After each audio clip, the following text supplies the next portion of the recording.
28/4/24 ମହାବାକ୍ୟ ଅବ୍ୟକ୍ତ ବାପଦାଦା ପୁନରାବୃତ୍ତି 23/10/19। ଆଜି ମିଠା ବାବା କହିଛନ୍ତି ସମୟର ଆହ୍ୱାନ ଦାତା ହୁଅ। ସମୟର ଆହ୍ୱାନ ଦାତା ହୁଅ। ଆଜି ସର୍ବଶ୍ରେଷ୍ଠ ଭାଗ୍ୟ ବିଧାତା ସର୍ବଶକ୍ତିର ଦାତା ବାପଦାଦା ଚାରିଆଡ଼ର ସବୁ ପିଲାମାନଙ୍କୁ ଦେଖି ହର୍ଷିତ ହେଉଛନ୍ତି। ଚାହେଁ ମଧୁବନରେ ସମ୍ମୁଖରେ ବସିଛନ୍ତି ବା ଦେଶ ବିଦେଶ ଯେଉଁଠାରେ ବି ରହି ଯୋଗଯୁକ୍ତ ସ୍ଥିତି ଦ୍ୱାରା ଶୁଣୁଛନ୍ତି ବା ଦେଖୁଛନ୍ତି, କିନ୍ତୁ ହୃଦୟ ଭିତରେ ସମ୍ମୁଖରେ ଅଛନ୍ତି। ସେହିଭଳି ପିଲାମାନଙ୍କୁ ଦେଖି ବାପଦାଦା ହର୍ଷିତ ହେଉଛନ୍ତି। ତୁମେମାନେ ମଧ୍ୟ ହର୍ଷିତ ହେଉଛ ନା? ତେବେ ପିଲାମାନେ ମଧ୍ୟ ହର୍ଷିତ ହେଉଛନ୍ତି ଏବଂ ବାପଦାଦା ମଧ୍ୟ ହର୍ଷିତ ହେଉଛନ୍ତି। ଏଭଳି ହୃଦୟର ସଚ୍ଚା ହର୍ଷ ଅର୍ଥାତ୍ ଆନ୍ତରିକ ହସ ସାରା ଦୁନିଆର ଦୁଃଖକୁ ଦୂର କରିଦେବ। ତୁମମାନଙ୍କର ହୃଦୟର ଏହି ହସ ବା ଖୁସି ଆତ୍ମାମାନଙ୍କୁ ବାବାଙ୍କର ଅନୁଭବ କରାଇଦେବ। କାହିଁକିନା ବାବା ମଧ୍ୟ ସର୍ବଦା ସର୍ବ ଆତ୍ମାମାନଙ୍କର ସେବାଧାରୀ ଅଟନ୍ତି ଏବଂ ତୁମେ ସବୁ ପିଲାମାନେ ମଧ୍ୟ ବାବାଙ୍କର ସେବା ସାଥୀ ଅଟ ନା? ତା ସହିତ ସାରା ବିଶ୍ୱର ଦୁଃଖକୁ ପରିବର୍ତ୍ତନ କରି ସର୍ବଦା ଖୁସିରେ ରହିବାର ଉପାୟ ବତାଇବାର ସେବାରେ ସର୍ବଦା ଉପସ୍ଥିତ ରହୁଛ ଅର୍ଥାତ୍ ସଦା ସେବାଧାରୀ ଅଟ। କେବଳ 4 ଘଣ୍ଟା ବା 6 ଘଣ୍ଟା ସେବା କରିଲା ବାଲା ନୁହେଁ, ସବୁ ମୁହୂର୍ତ୍ତରେ ସେବାର ମଞ୍ଚ ଉପରେ ପାଠ କରୁଥିବା ପରମାତ୍ମା ସାଥୀ ଅଟ। ଯେପରି ଯୋଗ ନିରନ୍ତର ଅଟେ, ସେହିପରି ସେବା ମଧ୍ୟ ନିରନ୍ତର ଅଟେ। ତେଣୁ ନିଜକୁ ନିରନ୍ତର ସେବାଧାରୀ ଅନୁଭବ କରୁଛ ନା 8-10 ଘଣ୍ଟାର ସେବାଧାରୀ ଅଟ?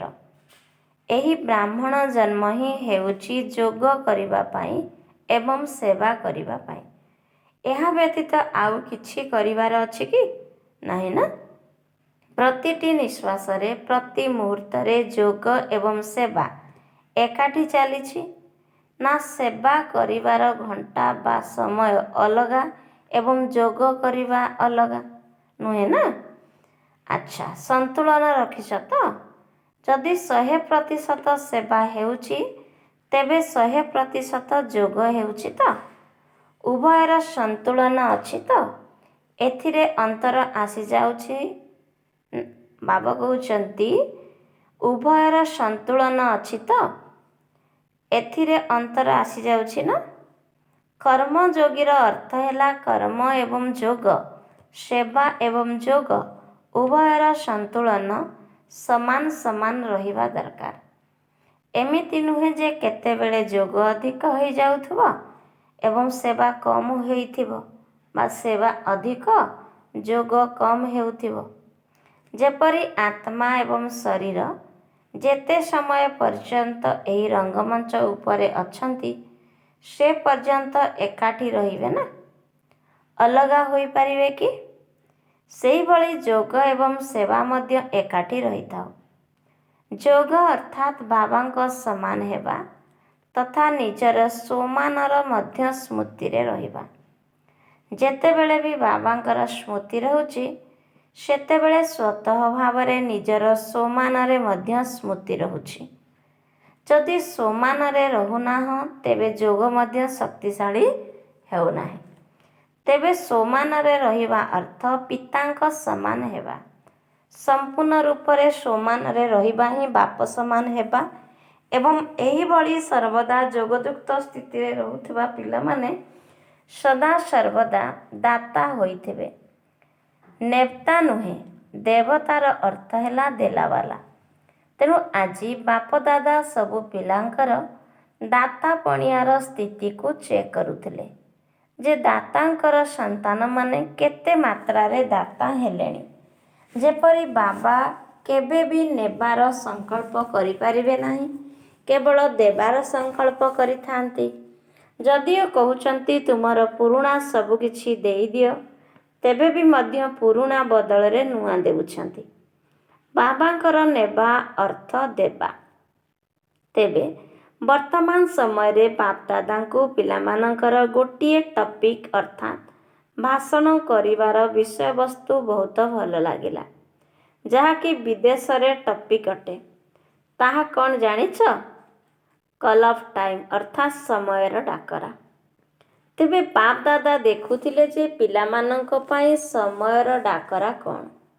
ତୁମେମାନେ ଦେଖୁଛ ସାରା ବିଶ୍ୱର ସେବା କରିବା ପାଇଁ ବାପଦାଦା ସେବାର ସାଥୀ ତ ନିଶ୍ଚିନ୍ତ ଅଟନ୍ତି, କିନ୍ତୁ ବାପଦାଦା ଦେଖୁଛନ୍ତି ଯେ ପିଲାମାନଙ୍କ ପାଇଁ ସମୟର ଡାକରା ଏବେ କ'ଣ। ତୁମେମାନେ ମଧ୍ୟ ଭାବୁଛ ନା, ସମୟ ଏବେ କ'ଣ ଚାହୁଁଛି? ନିଜେ ନିଜ ପାଇଁ ଚିନ୍ତା କର। ସେବା କରିବା ପାଇଁ ଭାଷଣ ତ କରିଦେଲ, କିନ୍ତୁ ନିଜ ପାଇଁ ନିଜକୁ ହିଁ ପଚାର ଯେ ମୋ ପାଇଁ ସମୟର ଆହ୍ୱାନ କ'ଣ? ବର୍ତ୍ତମାନ ସମୟରେ ସମୟ କ'ଣ ଚାହୁଁଛି? ତେଣୁ ବାପଦାଦା ଦେଖୁଥିଲେ ଯେ ବର୍ତ୍ତମାନ ସମୟ ଅନୁସାରେ ପ୍ରତି ମୁହୂର୍ତ୍ତରେ ପ୍ରତ୍ୟେକ ସନ୍ତାନଙ୍କୁ ଦାତାପଣିଆର ସ୍ମୃତିକୁ ଆହୁରି ଅଧିକ ବଢ଼ାଇବାକୁ ହେବ। ଚାହେ ସ୍ୱ ଉନ୍ନତି ପ୍ରତି ଦାତାପଣିଆର ଭାବନା ରଖ, ଚାହେ ସମସ୍ତଙ୍କ ପ୍ରତି ତୁମମାନଙ୍କର ସ୍ନେହ ପ୍ରତ୍ୟକ୍ଷ ରୂପରେ ଦେଖାଯାଉ। ଯିଏ ଯେମିତି ବି ହୋଇଥାଉ, ଯାହା ବି ହୋଇଥାଉ, ମୋତେ ଦେବାର ଅଛି। ତେଣୁ ଦାତା ସର୍ବଦା ବେହଦର ଅର୍ଥାତ୍ ବିଶାଳ ହୃଦୟବାଲା ହୋଇଥିବ, ସଂକୀର୍ଣ୍ଣ ହୃଦୟବାଲା ନୁହେଁ। ତା ସହିତ ଦାତା ସର୍ବଦା ସମ୍ପନ୍ନ ଅର୍ଥାତ୍ ଭରପୁର ଅବସ୍ଥାରେ ଥିବ। ଦାତା ସର୍ବଦା କ୍ଷମାର ମାଷ୍ଟର ସାଗର ହୋଇଥିବ। ସେହି କାରଣରୁ ନିଜ ଭିତରେ ହେଉ ବା ଅନ୍ୟମାନଙ୍କ ଭିତରେ ହେଉ, ଯେଉଁ ସବୁ ସଂକୀର୍ଣ୍ଣତାର ସଂସ୍କାର ଗୁଡ଼ିକ ରହିଛି, ସେଗୁଡ଼ିକ ପ୍ରକଟ ହେବ ନାହିଁ, ସୁପ୍ତ ଅବସ୍ଥାରେ ରହିବ। କେହି ଦିଅନ୍ତୁ ବା ନ ଦିଅନ୍ତୁ, କିନ୍ତୁ ମୋତେ ଦେବାର ଅଛି, ମୋତେ ଦାତା ହେବାର ଅଛି। କୌଣସି ବି ସ୍ୱଭାବ ସଂସ୍କାରର ବଶୀଭୂତ ହୋଇଥିବା ପରବଶ ଆତ୍ମାକୁ ମୋତେ ସହଯୋଗ ଦେବାର ଅଛି। ତେବେ କାହାର ବି ଅଳ୍ପକାଳର ବିନାଶୀ ସଂସ୍କାରକୁ ତୁମକୁ ପ୍ରଭାବିତ କରିବ ନାହିଁ। କେହି ତୁମକୁ ସମ୍ମାନ ଦେଉ ବା ନ ଦେଉ, କିନ୍ତୁ ମୋତେ ଦେବାର ଅଛି। ଏଭଳି ଦାତାପଣିଆର ସଂସ୍କାର ଏବେ ପ୍ରକଟ ହେବା ଆବଶ୍ୟକ। ମନ ଭିତରେ ଇଚ୍ଛା ତ ଏହିଭଳି ଅଛି, କିନ୍ତୁ ଏଥିରେ କିନ୍ତୁ ନ ଆସୁ, ମୋତେ କରିବାକୁ ହିଁ ହେବ। ତାକୁ ଆଦମ ଗ୍ରହଣ କର ନାହିଁ। ବାବା କହିଲେ, ମନ ଭିତରେ ଇଚ୍ଛା ତ ଏହିଭଳି ଅଛି, କିନ୍ତୁ ଏଥିରେ କିନ୍ତୁ ନ ଆସୁ, ମୋତେ କରିବାକୁ ହିଁ ହେବ। ଏଭଳି କୌଣସି ଚାଲିଚଳନ ବା କଥାବାର୍ତ୍ତା ଯାହାକି ତୁମ ପାଇଁ ଆବଶ୍ୟକ ଅଟେ, ତୁମକୁ ଭଲ ଲାଗୁନାହିଁ, ତାକୁ ଆଦମ ଗ୍ରହଣ କର ନାହିଁ। ଖରାପ ଜିନିଷକୁ କ'ଣ ଗ୍ରହଣ କରାଯାଏ କି? ମନ ଭିତରେ ଧାରଣ କରିବା ଅର୍ଥ ଗ୍ରହଣ କରିବା, କିନ୍ତୁ ତାହା ତୁମର ମସ୍ତିଷ୍କ ପର୍ଯ୍ୟନ୍ତ ନ ଯାଉ। ଯେହେତୁ ତାହା ଖରାପ ଜିନିଷ,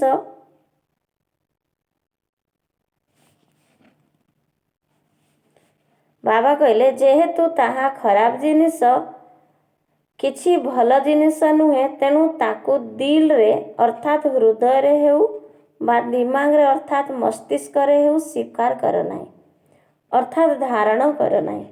ବରଂ ସେଗୁଡ଼ିକୁ ନେବା ପରିବର୍ତ୍ତେ ନିଜେ ଦାତା ହୋଇ ଶୁଭ ଭାବନା ଏବଂ ଶୁଭକାମନା ଦିଅ।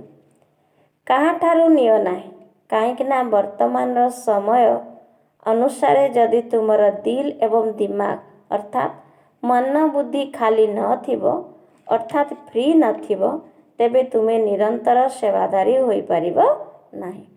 ଯଦି ତୁମର ମନ ବୁଦ୍ଧି କୌଣସି କାର୍ଯ୍ୟରେ ବା କୌଣସି କଥାରେ ବ୍ୟସ୍ତ ରହିବ, ତେବେ ତୁମେ ସେବା କ'ଣ କରିବ?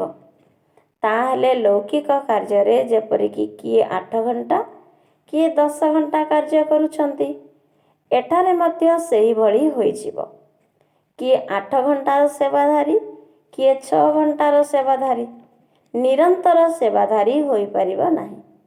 ଚାହେ ମାନସିକ ସେବା କର, ଚାହେ ବାଣୀ ଦ୍ୱାରା କର, ଚାହେ କର୍ମଣା ଅର୍ଥାତ୍ ସମ୍ବନ୍ଧ ସମ୍ପର୍କ ଦ୍ୱାରା କର, ପ୍ରତ୍ୟେକ ମୁହୂର୍ତ୍ତରେ ଦାତା ଅର୍ଥାତ୍ ସେବାଧାରୀ।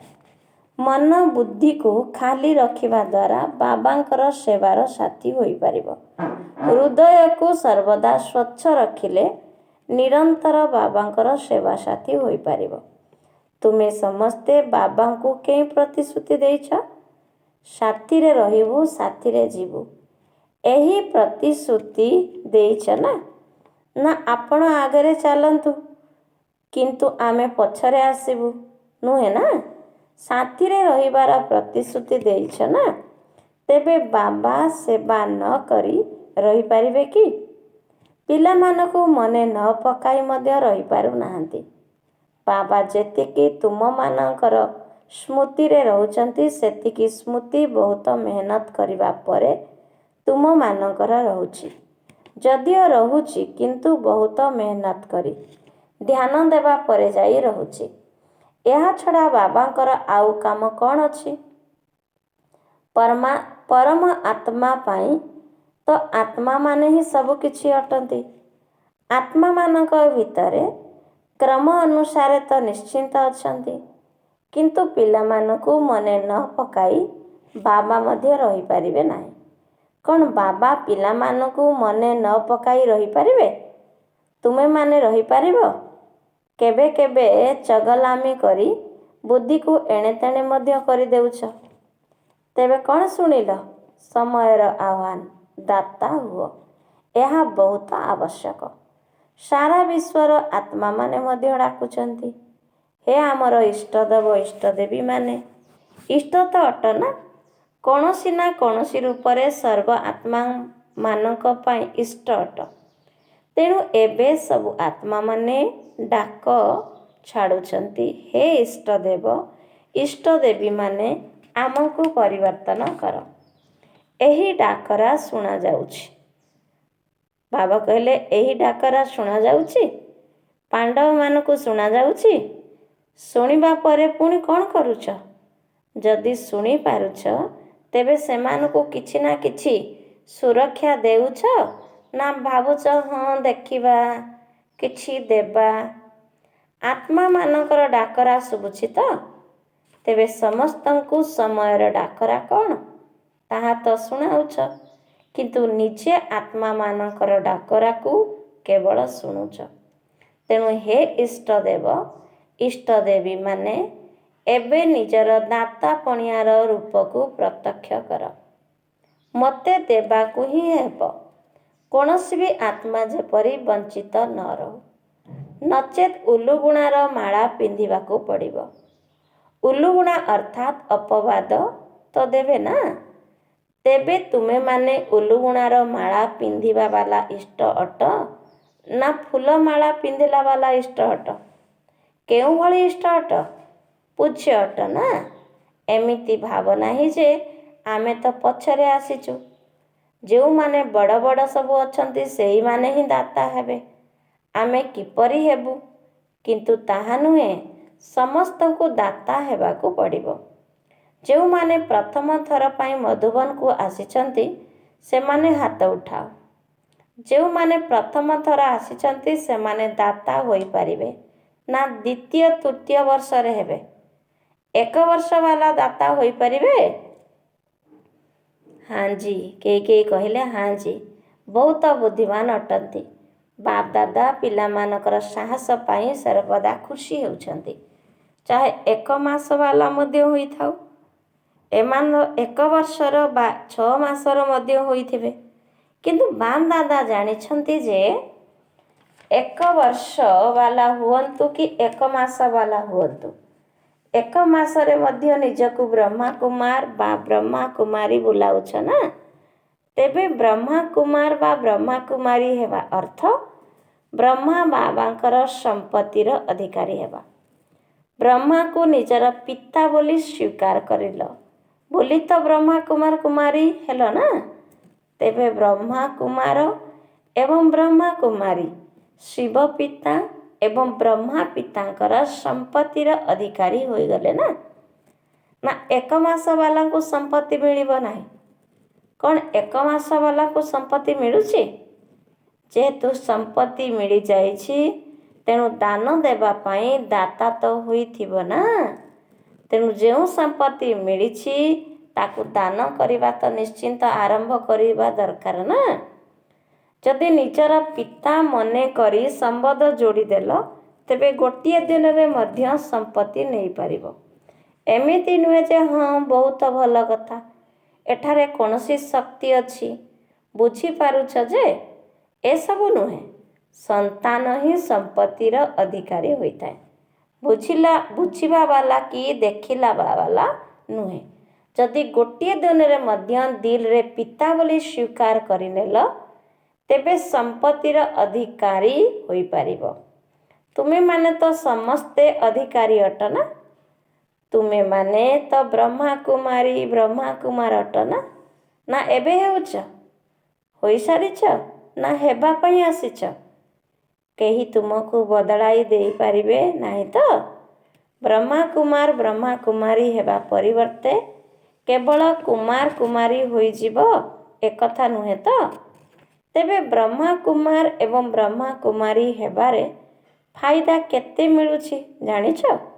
ଗୋଟିଏ ଜନ୍ମର ଫାଇଦା ନୁହେଁ, ଅନେକ ଜନ୍ମର ଫାଇଦା।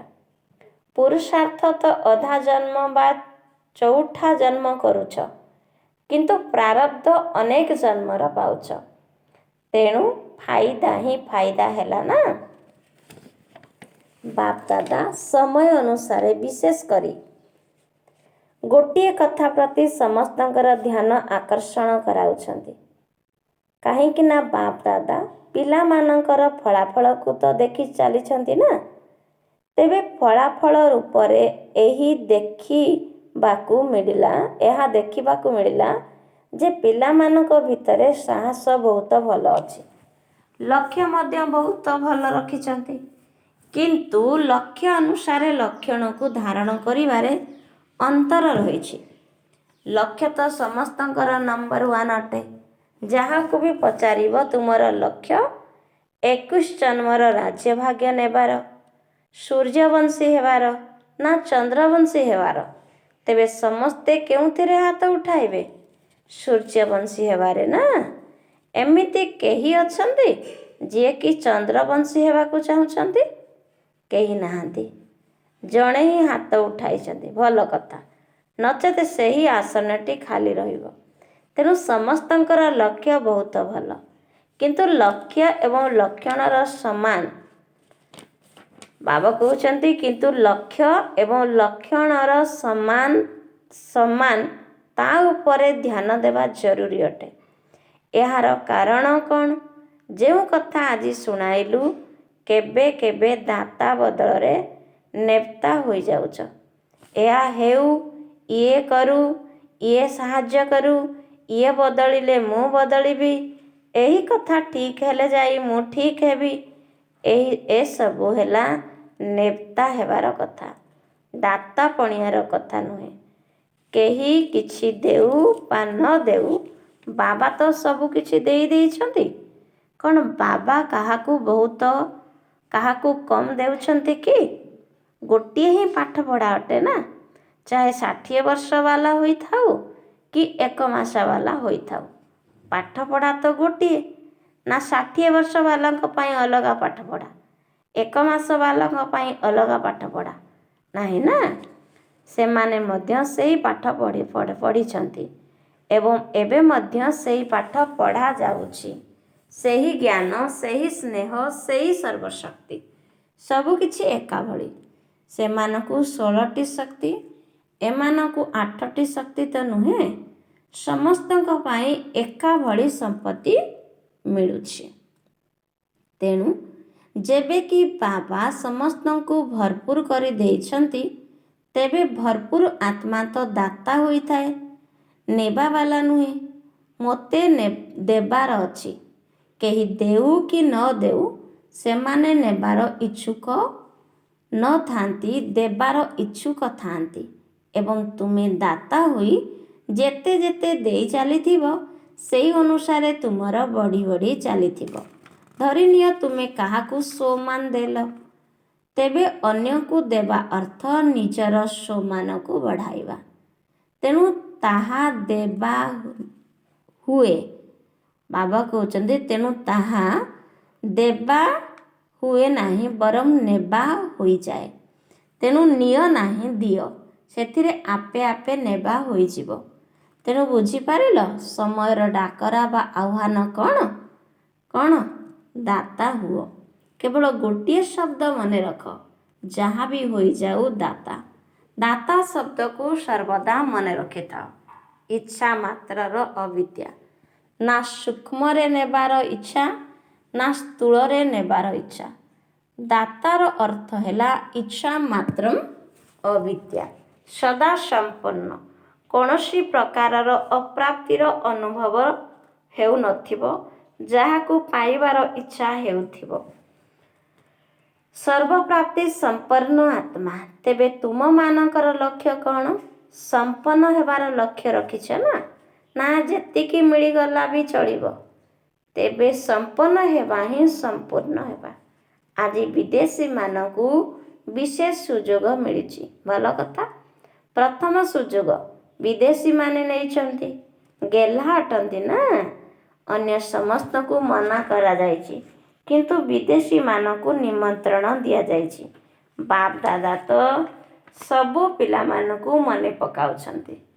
ପୁଣି ବି ଡବଲ ବିଦେଶୀମାନଙ୍କୁ ଦେଖି, ସେମାନଙ୍କର ସାହସକୁ ଦେଖି ବହୁତ ଖୁସି ଲାଗୁଛି।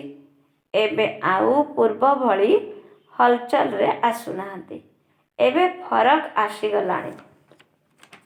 ଆରମ୍ଭରୁ ଯେଉଁଭଳି ପ୍ରଶ୍ନ ଉଠୁଥିଲା ନା, ଇଣ୍ଡିଆନ କଲଚର ଅର୍ଥାତ୍ ଭାରତୀୟ ସଂସ୍କୃତି, ବିଦେଶର ସଂସ୍କୃତି, ଏବେ କିନ୍ତୁ ଏସବୁ କଥା ବୁଝି ହୋଇଗଲାଣି। ଏବେ ବ୍ରାହ୍ମଣ ସଂସ୍କୃତିରେ ଆସିଗଲେଣି। ନା ଭାରତୀୟ ସଂସ୍କୃତି, ନା ବିଦେଶୀ ସଂସ୍କୃତି, ବ୍ରାହ୍ମଣ କଲଚରରେ ଆସିଗଲେଣି। ଇଣ୍ଡିଆନ କଲଚର ଟିକିଏ କଷ୍ଟ ଅଟେ, କିନ୍ତୁ ବ୍ରାହ୍ମଣ କଲଚର ତ ବହୁତ ସହଜ ଅଟେ ନା। ବ୍ରାହ୍ମଣ କଲଚର ହେଲା ସ୍ୱମାନରେ ରୁହ ଏବଂ ସ୍ୱରାଜ୍ୟ ଅଧିକାରୀ ହୁଅ। ଏହା ହିଁ ହେଉଛି ବ୍ରାହ୍ମଣ କଲଚର। କ'ଣ ଏହା ପସନ୍ଦ ତ? ଏବେ ଆଉ କୌଣସି ପ୍ରଶ୍ନ ଆସୁନାହିଁ ତ? ଇଣ୍ଡିଆନ କଲଚରକୁ କିପରି ଆସିବୁ? କଷ୍ଟ ଲାଗୁଛି କି? ସହଜ ହୋଇଗଲା ନା? ଦେଖ, ବିଦେଶରୁ ଯାଇ ପୁଣି ଏପରି କହିବ ନାହିଁ ଯେ ଏହା ଟିକିଏ କଷ୍ଟ ଲାଗୁଛି। ସେଠାକୁ ଯାଇ ଏପରି ଲେଖିବ ନାହିଁ, ସହଜ ତ କହିଦେଇଛି, କିନ୍ତୁ ଏହି କଥା ଟିକିଏ କଷ୍ଟକର ଲାଗୁଛି। କ'ଣ ସହଜ ଲାଗୁଛି ନା ଅଳ୍ପ ଅଳ୍ପ କଷ୍ଟ ଲାଗୁଛି? ବାବା ପଚାରୁଛନ୍ତି, କ'ଣ ସହଜ ଲାଗୁଛି ନା ଅଳ୍ପ ଅଳ୍ପ କଷ୍ଟ ଲାଗୁଛି? ପ୍ରକୃତରେ ଟିକିଏ ବି କଷ୍ଟକର ନୁହେଁ, ଅତି ସହଜ। ଏବେ ସାରା ଖେଳ ଶେଷ ହୋଇଯାଇଛି, ସେଥିପାଇଁ ହସ ଲାଗୁଛି। ଏବେ ତ ପକ୍କା ହୋଇଗଲାଣି। ପିଲା ଦିନର ଖେଳ ଏବେ ସମାପ୍ତ ହୋଇଗଲାଣି। ଏବେ ଅନୁଭବୀ ହୋଇଗଲେଣି ଏବଂ ବାପ ଦାଦା ଦେଖୁଛନ୍ତି ଯେ ପୁରୁଣାମାନେ ଯେତିକି ପକ୍କା ହୋଇ ଚାଲିଛନ୍ତି, ନୂଆ ନୂଆ ଆସିବା ବାଲା ମଧ୍ୟ ସେତିକି ସେହି ଅନୁସାରେ ପକ୍କା ହୋଇଯାଉଛନ୍ତି। ଭଲ କଥା। ପରସ୍ପରକୁ ବହୁତ ଭଲ ଆଗକୁ ବଢ଼ାଇ ଚାଲିଛନ୍ତି, ଭଲ ମେହନତ କରୁଛନ୍ତି। ଏବେ ଆଉ ଦାଦୀମାନଙ୍କ ପାଖକୁ କଥା କାହାଣୀ ନେଇ ଯାଉନାହାନ୍ତି ତ? କ'ଣ ଏବେ ବି ଯାଉଛ କି? କମ୍ ହୋଇଗଲାଣି? ପାର୍ଥକ୍ୟ ଆସିଲାଣି ନା ଦାଦୀ ଜାନକୀଜୀଙ୍କୁ? ତେଣୁ ତୁମେ ଆଉ ରୋଗୀ ହେବ ନାହିଁ। କଥା କାହାଣୀ ଶୁଣି ଶୁଣି ରୋଗୀ ହୋଇଯାଉଥିଲ ନା, ତାହା ତ ସମାପ୍ତ ହୋଇଗଲା। ବହୁତ ଭଲ। ସମସ୍ତଙ୍କ ଭିତରେ ବିଶେଷ ଭଲ ଭଲ ଗୁଣ ସବୁ ରହିଛି। ଦିଲର ସ୍ୱଚ୍ଛତା ମଧ୍ୟ ଅଛି। ଭିତରେ କିଛି ବି ରଖିବେ ନାହିଁ, ବାହାରକୁ ବାହାର କରିଦେବେ। ଯାହା ବି ହୋଇଥିବ ସତ କଥା କହିଦେବେ। ଏମିତି ନୁହେଁ ସେମିତି, କଥାକୁ ଏପଟ ସେପଟ ନ କରି ସତ କଥା କହିଦିଅନ୍ତି। ଏହା ମଧ୍ୟ ଗୋଟିଏ ଭଲ ବିଶେଷତା। ସେଥିପାଇଁ ବାବା କହୁଛନ୍ତି, ସଚ୍ଚା ଏବଂ ସ୍ୱଚ୍ଛ ହୃଦୟ ବାଲା ପିଲାମାନଙ୍କ ଉପରେ ବାବା ସନ୍ତୁଷ୍ଟ ରହିଥାନ୍ତି। ହଁ ତ ହଁ, ନା ତ ନା। ଏମିତି ନୁହେଁ ଯେ ଦେଖିବା କରିବା ବାଧ୍ୟବାଧକତାରେ ଚାଲିବେ ନାହିଁ। ଯଦି ଚାଲିବେ ତେବେ ଭଲ ଭାବରେ ଚାଲିବେ, ନଚେତ୍ ଆଦମ ଚାଲିବେ ନାହିଁ। ଆଚ୍ଛା, ଯେଉଁ ପିଲାମାନେ ସବୁ ଶୁଭେଚ୍ଛା ବାର୍ତ୍ତା ପଠାଇଛନ୍ତି, ବାପ୍ ଦାଦା ସେମାନଙ୍କର ପତ୍ର ହେଉ ବା ଯାହା ବି ହେଉ ସ୍ୱୀକାର କରି ନେଇଛନ୍ତି। ତ ତା ସହିତ ପ୍ରତିଦାନ ରୂପରେ ସବୁ ପିଲାମାନଙ୍କୁ ଦାତା ପଣିଆର ବରଦାନ ଦେଉଛନ୍ତି। ଆଚ୍ଛା, ଗୋଟିଏ ସେକେଣ୍ଡ ଭିତରେ ଉଡ଼ି ଯାଇପାରିବ? ଡେଣାରେ ଶକ୍ତି ଅଛି ତ? ବାସ୍, ବାବା କହିଲ ଏବଂ ଉଡ଼ିଗଲ। ବାବା ଡ୍ରିଲ୍ କରାଇଲେ। ଚାରିଆଡ଼ର ସର୍ବଶ୍ରେଷ୍ଠ ବାପ ସମାନ ଦାତା ପଣିଆର ଭାବନା ରଖିଥିବା ଶ୍ରେଷ୍ଠ ଆତ୍ମାମାନଙ୍କୁ ନିରନ୍ତର ବାବା ଏବଂ ସେବାରେ ତତ୍ପର ରହୁଥିବା ପରମାତ୍ମ ସେବାଧାରୀ ସେବା ସାଥୀ ପିଲାମାନଙ୍କୁ ସର୍ବଦା ନିଜର ଲକ୍ଷ୍ୟ ଏବଂ ଲକ୍ଷଣକୁ ସମାନ କରୁଥିବା, ସର୍ବଦା ବାବାଙ୍କର ସ୍ନେହୀ ଏବଂ ସମାନ ହୋଇ ନିକଟରେ ରହୁଥିବା, ବାପ୍ ଦାଦାଙ୍କର ନୟନର ତାରା, ସର୍ବଦା ବିଶ୍ୱ କଲ୍ୟାଣର ଭାବନାରେ ରହୁଥିବା ଦୟାଳୁ ମାଷ୍ଟର କ୍ଷମାର ସାଗର ପିଲାମାନଙ୍କୁ ଦୂରରେ ବସିଥିବା, ମଧୁବନରେ ମଧ୍ୟ ତଳେ ଅନ୍ୟ ହଲ୍ରେ ବସିଥିବା ଏବଂ ସମ୍ମୁଖରେ ବସିଥିବା ମଧ୍ୟ ସମସ୍ତ ପିଲାମାନଙ୍କୁ ସ୍ନେହ ସମ୍ପନ୍ନ ଶୁଭେଚ୍ଛା ଏବଂ ନମସ୍ତେ। ପିଲାମାନଙ୍କ ତରଫରୁ ବାପ୍ ଦାଦାଙ୍କୁ ୟାଦ୍ ପ୍ୟାର, ଗୁଡ୍ ମର୍ଣ୍ଣିଂ, ନମସ୍ତେ ନମସ୍ତେ ନମସ୍ତେ।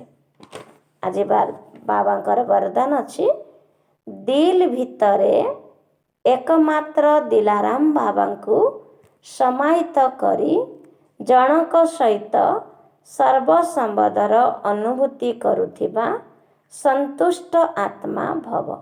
ଦିଲ୍ ଭିତରେ ଏକମାତ୍ର ଦିଲାରାମ ବାବାଙ୍କୁ ସମାହିତ କରି ଜଣଙ୍କ ସହିତ ସର୍ବସମ୍ବଦର ଅନୁଭୂତି କରୁଥିବା ସନ୍ତୁଷ୍ଟ ଆତ୍ମା ଭବ। ବିସ୍ତାର, ଜ୍ଞାନକୁ ସମାହିତ କରି ରଖିବାର ସ୍ଥାନ ହେଲା ଦିମାଗ ଅର୍ଥାତ୍ ମସ୍ତିଷ୍କ, କିନ୍ତୁ ଆତ୍ମିକ ପ୍ରେମିକଙ୍କୁ ସମାହିତ କରି ରଖିବାର ସ୍ଥାନ ଦିଲ୍ ଅର୍ଥାତ୍ ହୃଦୟ ଅଟେ।